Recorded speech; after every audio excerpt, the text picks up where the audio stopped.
만나서 반갑습니다. 잘 되실 겁니다. 건강하실 겁니다. 자, 우리 하나님께 영광의 박수 드리겠습니다.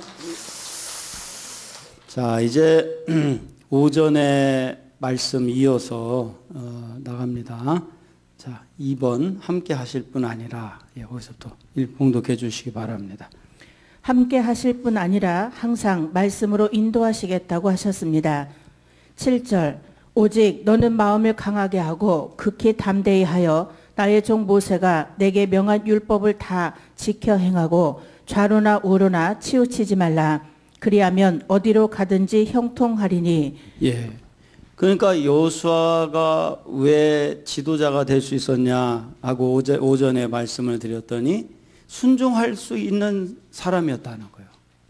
그런데 가나안이라는 데는 어떤 곳이냐면은 말씀에 순종할 수 있는 사람이 가나안을 정복하고 누리게 되는데, 이 가나안에서부터가 오전에 말씀드렸던 것처럼 본격적인 영적 싸움이 가나안에서부터라는 거예요.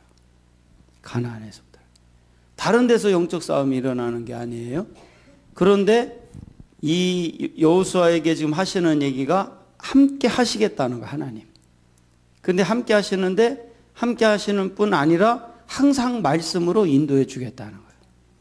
그러니까 그게 지도자예요. 그게 지도자. 사실 제가 오전에도 잠깐 얘기했지만 제가 말씀 사역을 하다 보니까요, 깨달아지는 게 뭐냐면요, 모든 신앙생활의 최고봉이 뭘까요? 말씀입니다. 말씀이에요. 응? 아무리 사역을 많이 해놨어도, 교회가 아무리 아름답고 큰 대형 교회를 만들었어도 말씀의 권세 앞에는 다 존경하는 거예요. 말씀이 최고의 경지예요. 그래서 오전에도 얘기했듯이 그게 헤게몬이라는 거예요.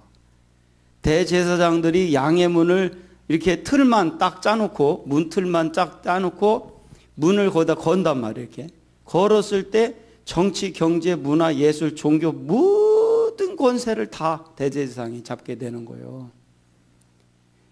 그래서 그렇게 된 이유가 그게 헤게몬이라는 거예요. 왜? 문을 건 것이 아니라 바로 영적으로는 예수님의 말씀을 거기다 걸어버린 거예요.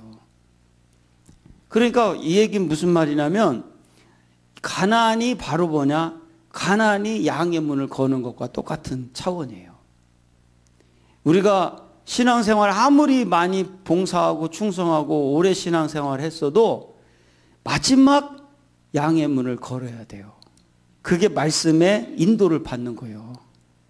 그러니까 여호수아가 그래서 가나안에 들어가 정복하고 누릴 수가 있었던 거예요. 그런데 거기에 그 차원에 들어가니까 있을 수 없는, 여리고 같은 정복할 수 없는 그런 난공불락의 요새에도 7바퀴 7일만 도니까 그냥 하나님이 무너뜨려 주는 거예요. 예. 하나님은 기적도 보여주실 수 있고 환상도 보여주실 수 있고 초자연적인 여러 가지 방법으로 역사하실 수도 있지만 언제나 말씀을 주셨습니다. 이것을 여호수아에게도 선물로 주셨습니다. 다 하실 수 있지만 여호수아를 왜 지도자 중에 지도자가 되게 하셨냐면 뭐를 주셨다고 했어요? 말씀을 주셨다는 거예요. 그러니까 모세가 모세 5경을 만들었잖아요. 창세기, 출애굽기, 레위기, 민수기, 신명기를 썼어요.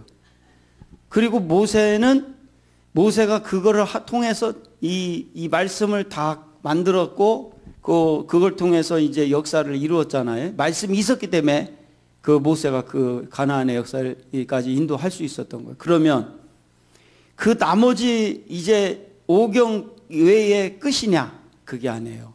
여호수아를 통해서 여호수아라는 차원의 말씀이 열리기 시작하는 거예요. 예. 출애굽기 17장 14절에 여호와께서 모세에게 이르시되 이것을 책에 기록하여 기념하게 하고 여호수아의 귀에 외워 들리라.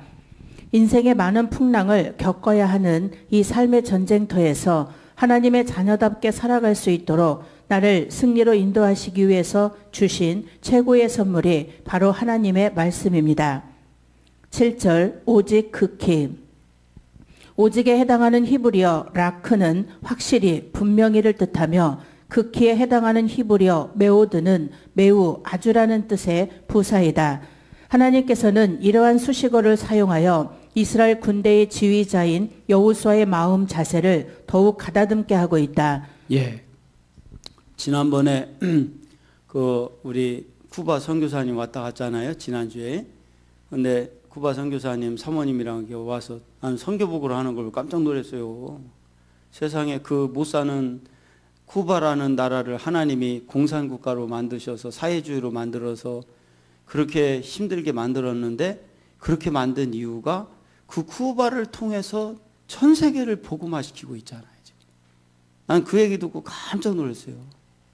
내가 쿠바 선교사님들 지금 몇 분을 아는데 그 간증을 하면서 나는 야, 이거 쿠바가 귀한 나라구나.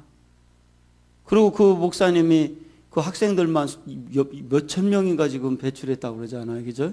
그러면 그 보고를, 선거보고를 하는데 보니까 이야, 선교를, 그 작은 선교를 한 것도 아니야. 지금 교회도 보니까 엄청 큰 교회도 많아요. 보니까. 그런데 그 선교사님이 저한테 그 얘기를 하는 거예요. 밥을 먹으면서 목사님, 그 사모님이 그 얘기를 하는 거예요. 우리 남편 목사님이 한 가지 해결되지 않은 게 있었다는 거예요. 그렇게 선교를 했어도. 근데 이번에 멕시코 칸쿤에서 집회할 때 말씀을 듣고 그 한 가지가 해결된 거예요. 마지막 한 가지가. 그리고 그냥 사모님한테 전화가 와가지고 막 얼마나 좋아하셨는지 모른다는 거예요. 응? 그러면서 막 그때 집회에 있던 말씀을 내가 카톡으로 넣어드렸더니 바로 사모님한테 보내가지고 막 그 사모님도 막 듣고 그랬다네. 그러더니 저보고 그러는 거예요.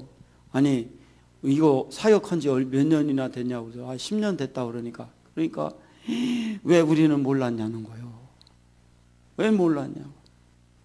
그러면서 올해 1년에 한 번씩 전국 집회를 한다고 그러니까 이 사모님이 뭐라는지 아세요?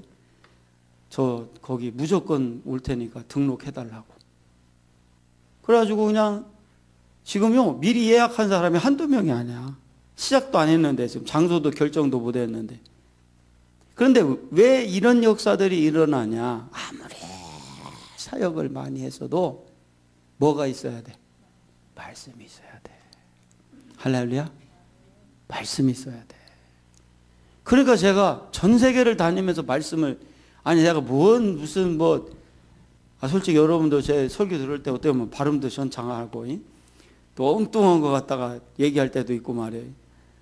그런데 그래도 제가 충청도 아닙니까? 제가 강의하고 다니면 막 사람들이 막 웃어. 그냥 은혜 봐서 웃는 줄 알았더니 사투리 쓴다고 웃는 거예요. 그런데도 그냥 사람들이 말씀 한 번만 들으면 막 역사가 일어나잖아, 이게. 할렐루야? 그게 왜 그러냐면, 그게 마지막 단계이기 때문에 그런 거예요. 마지막 단계. 제가 그 마지막의 말씀이 뭔가를 이해를 했다니까. 그러고 나니까 성경이 풀려나가는 거예요, 이게. 쿠바 그 목사님이 우리 예산 여기 금옥교회 그때 있었던 목사님이 누구예요? 가신 분. 조 목사님, 장로님. 예, 동기래요. 이 세상이요, 좁아도 겁나게 좁아요. 그렇게 바로 이렇게 쿠바에 계신데도 다 연결이 돼. 그런데 그래서 우리가 여호수아가 왜 지도자가 됐냐? 뭐가 있다는 거예요? 뭐를 주시겠다는 거예요? 말씀을 주시겠다는 거예요. 할렐루야.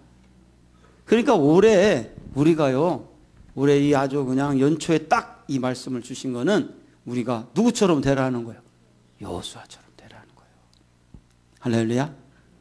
우리 한번 말로만 따라서 합시다. 올해의 목표 여호수아. 할렐루야.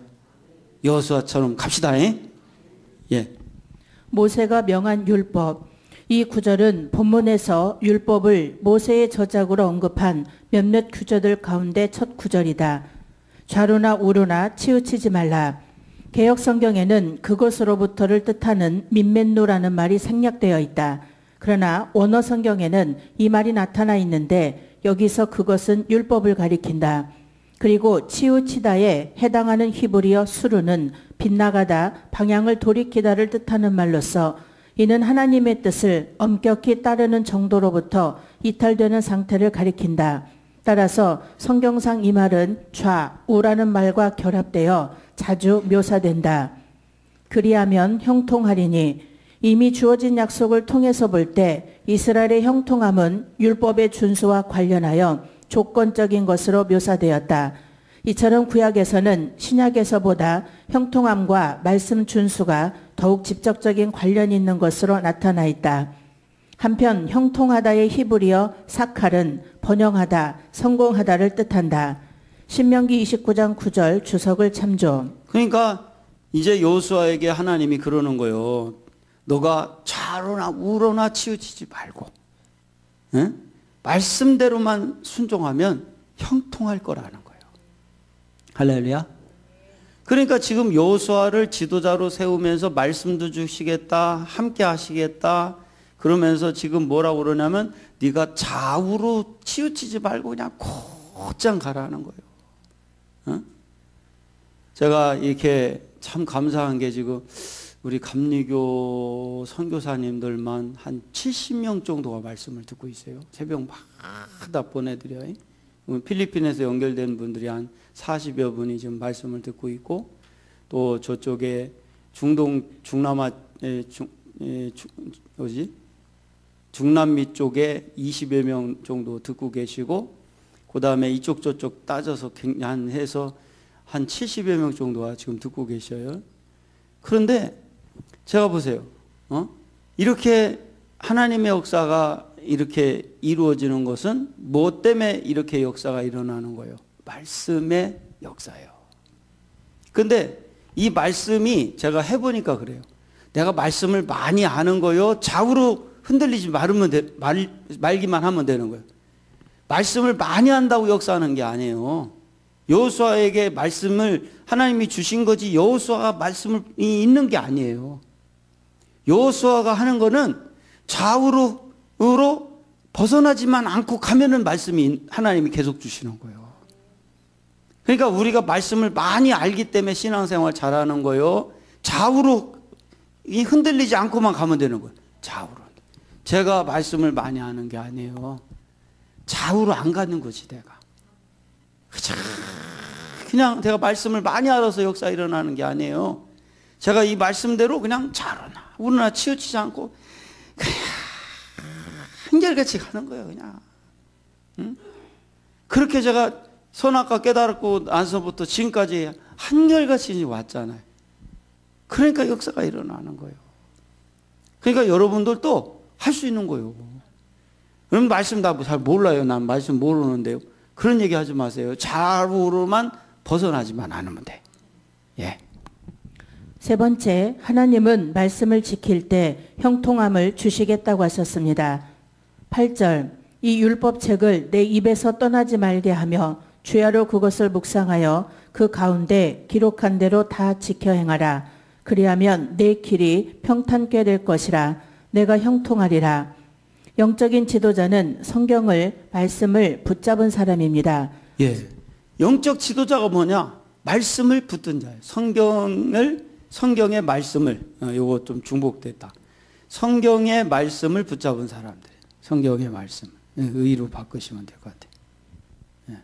성경의 말씀을 붙든 자예요. 그러니까 지도자가 다른 게 아니에요. 영적 지도자는 말씀을 딱 붙들고 가는 사람. 말씀이 있는 게 아니에요. 말씀은 내게 말씀이 있는 게 아니라 하나님 말씀 붙들고 가는 거예요. 내가 부족해도 괜찮아. 그러니까 우리가 다 지금 뭐냐?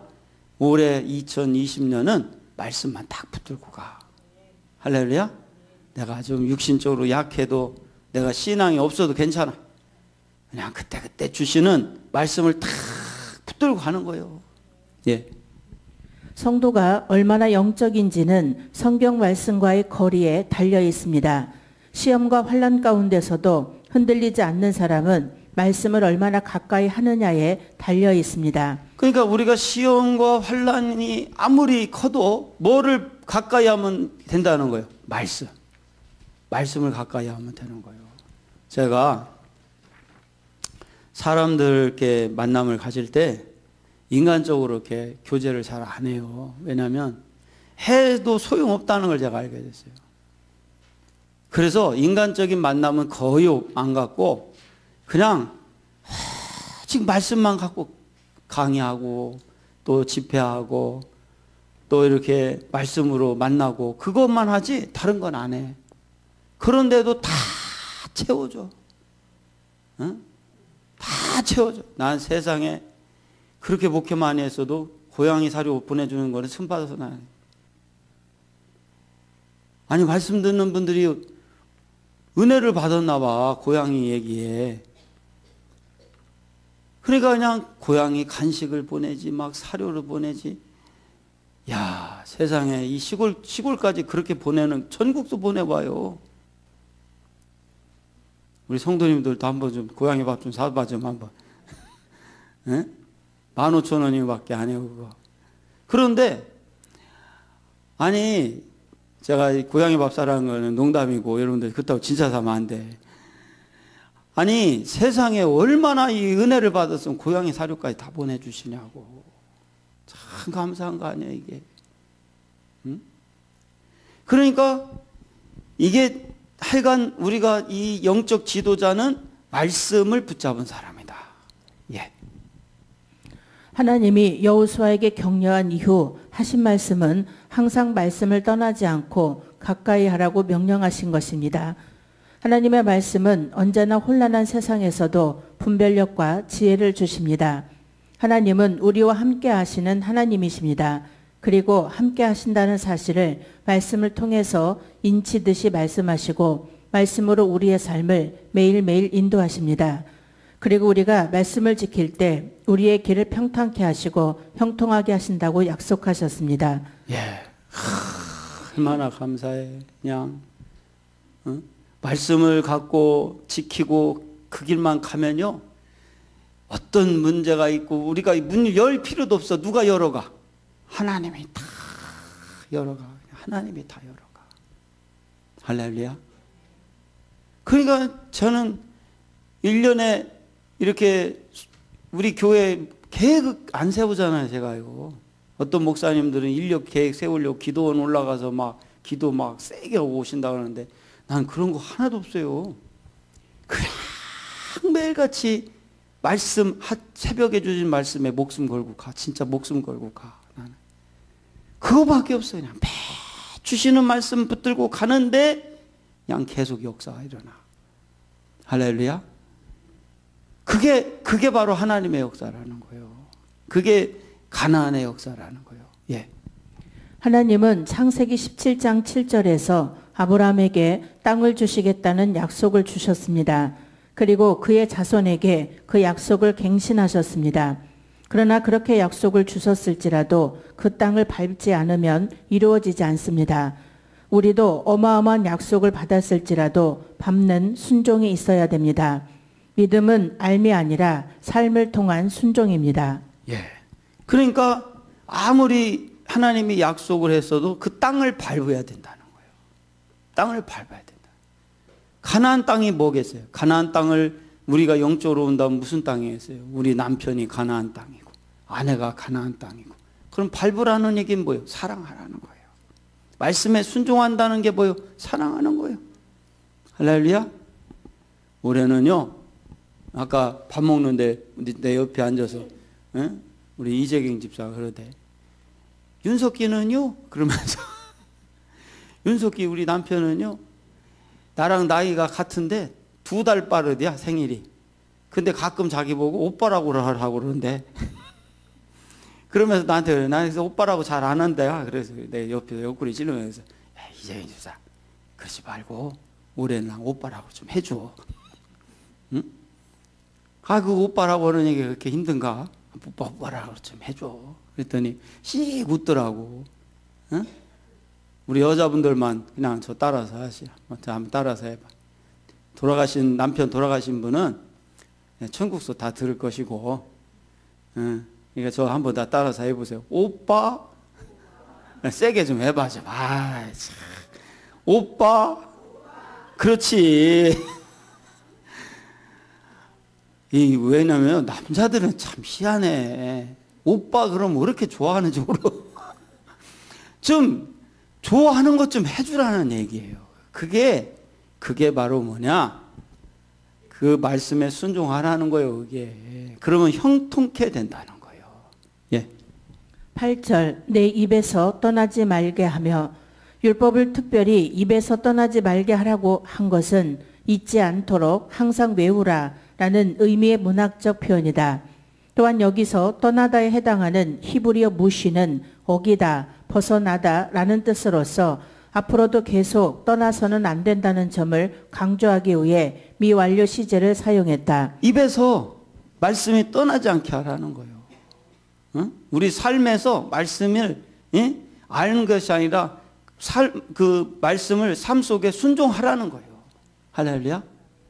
그러니까 저는 그래서 그게 중요하구나. 제가 이렇게 새벽에 말씀을 쫙 보내면 선교사님들이 막 방서 인사글이 막 올라와요. 카톡에 막 쫙 올라 그러면 저도 그냥 다 답장을 해드려. 막 다 답장을 해드려. 아무리 바빠도 답장을 다 해드려. 응? 그런데 어느 날 그런 생각을 들어요. 하나님이 저한테 고목사, 답장만 하지 말고 그 선교사님들 이름을 좀 외워 그러더라고. 그래서 제가 일부러 이제는 이름을 써가면서 답장을 해드려요. 외우려고. 그러다 보니까 한 분 한 분 선교사님들 이름이 외워지기 시작하더라고. 제가 이게 외우는 걸 굉장히 못하거든요. 그런데 외워지더라고. 이렇게 자꾸 막 이름을 써가면서 답장을 해주라는 거예요. 해드리라는 거예요. 그러니까 내 입에서 말씀이 떠나지 않게 하고 내 삶에서 말씀을 순종하는 거예요. 그렇게. 그런데 하나님이 일하시는 거예요. 예. 묵상하여, 이 말은 단순히 율법에 대한 이론적 사색이나 명상을 뜻하지 않고 실제 생활에서의 적용 및 실천을 위해 율법을 깊이 연구하는 것을 의미한다. 따라서 시편 기자는 시편 1편 2절에서 율법을 주야로 묵상하는 사람은 복 있는 자라고 하였다. 9절 내가 내게 명한 것이 아니냐, 마음을 강하게 하고 담대히 하라. 두려워 말며 놀라지 말라. 내가 어디로 가든지 내 하나님 여호와가 너와 함께 하느니라 하시니라. 하나님은 우리들을 보고 어떠한 행위적 전쟁을 하라고 하시지 않습니다. 단지 마음을 강하게 하고 담대하게 하며 두려워 말라라고만 합니다. 이것이 하나님의 영적인 세계입니다. 예. 그러니까 여기 나온 것처럼 우리가 이제 올해 해야 될 영적 전쟁은 막 어떤 행위적인 전쟁이 아니라는 거예요. 외적인. 그게 아니라 마음을 강하게 가지라는 거예요. 담대하게 하며 두려워하지 말라는 거예요. 그러면 우리가 이 마음을 강하게 하려니까 항상 뭐를 붙들고 가야 돼? 말씀을 붙들고 가는 거예요. 제가 실상이 없잖아요. 하나님의 일은 금방 실상이 나타나는 게 아니잖아요. 그런데 제가 이거를 버텨낼 수 있었고 여기까지 어떤 목사님 하나 의지하지 않고 어떤 사람 하나 의지 않고 내가 여기까지 왔잖아요. 여러분들 섬겨가면서 이 가나안 나눔을 섬겨가면 여기까지 왔잖아요. 근데 어떻게 해서 여기까지 이렇게 버텨서 하나님 앞에 충성하며 올 수 있었냐면은 강하게 마음을 먹고 올 수 있었냐면 말씀을 붙들었어요. 매일같이 말씀에 집중을 했어요. 그랬더니 여기까지 오게 하시더라고. 예. 하나님의 세계는 어떠한 행위적인 세계가 아니라 온전히 하나님을 인정하고 그 하나님의 역사하심에 마음으로 동참하는 세계가 바로 하나님의 영적인 세계라는 것입니다. 예.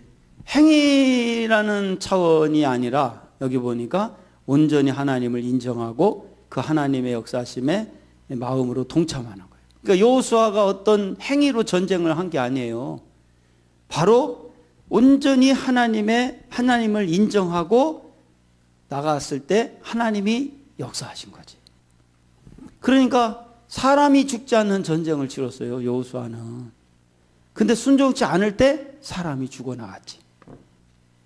그러니까 우리의 이 영적인 싸움은 누굴 죽이는 싸움이 아니에요. 다 같이 사는 거지. 할렐루야. 예. 9절 명한 것이 아니냐. 의문문의 형태를 사용하여 강한 긍정의 뜻을 전달하고자 한 수사학적 표현이다. 너는 마음을 강하게 하고, 강하다에 해당하는 하자크의 원뜻은 꽉 잡다, 달라붙다이다. 이것은 맹수가 먹이를 공격할 때의 완강한 모습을 연상시켜준다. 담대히 하라. 이에 해당하는 원어 아마치의 원뜻은 방심하지 않다이다. 영어 성경 리빙 바이블은 전자와 후자를 묶어 강하여라, 용감하여라로 번역하고 있다. 한글 개역 성경의 번역은 심리적인 분발만을 요구하는 구절인 듯이 번역해 놓았는데 사실상은 심리적으로뿐 아니라 육체적으로도 힘을 내고 분발하라는 의미이다. 두려워 말라, 떨지 말라. 이스라엘 9세대가 그토록 겁을 집어먹고 떨었던 가나안 본토 족속과의 전쟁을 앞둔 상황에서 하나님이 이스라엘 신세대에게 혹시라도 같은 전철을 밟을까 염려하여 이처럼 중언법적 표현을 사용하여 단단히 정신무장을 시키고 있는 것이다. 그러니까 여호수아가 가나안을 정복할 수 있었던 거는요, 여호수아 그 한 사람이 두려워하고 떨었다는 거예요. 담대했다는 거예요. 담대했어요.